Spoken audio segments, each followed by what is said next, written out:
रक्ताङ्गरक्तवर्णा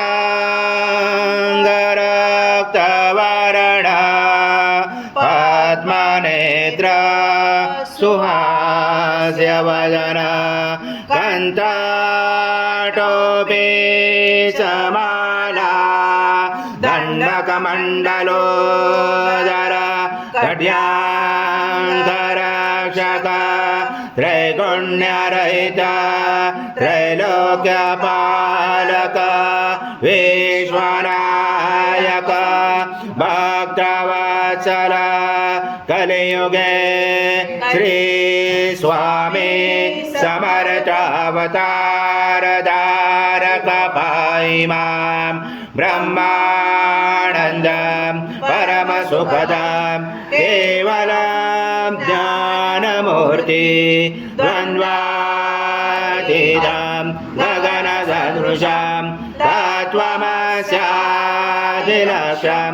एकं नित्यं विमलमचलं सर्वदि साक्षिभूतं भावातीतं त्रिगुणरहितं सद्गुरुं तं नमामि गुरुर्ब्रह्मा गुरुर्विष्णु गुरुर्देवो महेश्वरः गुरुर्साक्षात् परब्रह्म तस्मै श्री गुरवे नमः। हरि ओं माध्वस्व स्वाहा कृतं भक्षयाव्यम आजं स्वर्णमहार आजं यज्ञे प्रतिष्ठा आजं पवित्रं परमं स्नानात् ते प्रगृह्यात् श्री सद्गुरु स्वामी समर्थ महाराज देवताभ्यो नमः।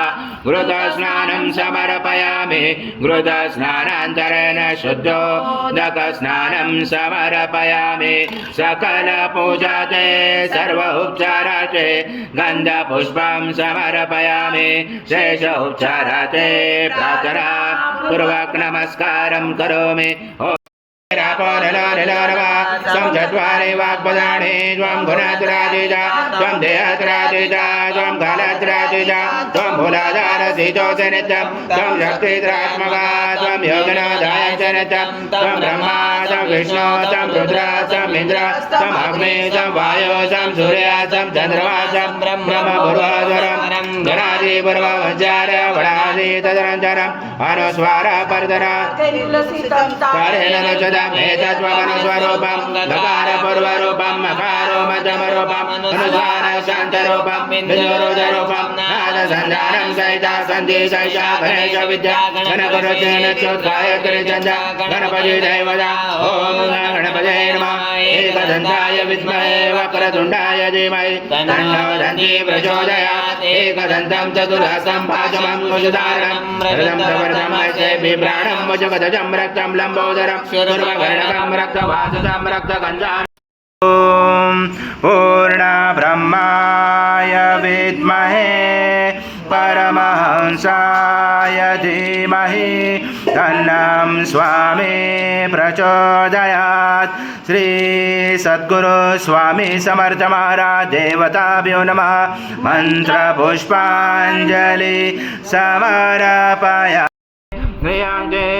निजे समाक्ष परमेश्वरं गतं पापं गतं दुःखं गतं दारिद्र्यमेव च अगता सुखसम्पत्ति पुण्य च तव दर्शन रूपं देहि जयं देहि यशो देहि दिशो देहि पुत्रं देहि जयं देहि सर्वकामा च देहि मे यशस्मृता। सद्गुरु स्वामी समर्थ महाराज देवताभ्यो नमः। प्रार्थना पूर्वक नमस्कारं करोमि। हरि ओं तत्स हरि ओं तत्स हरि ओं तत्स।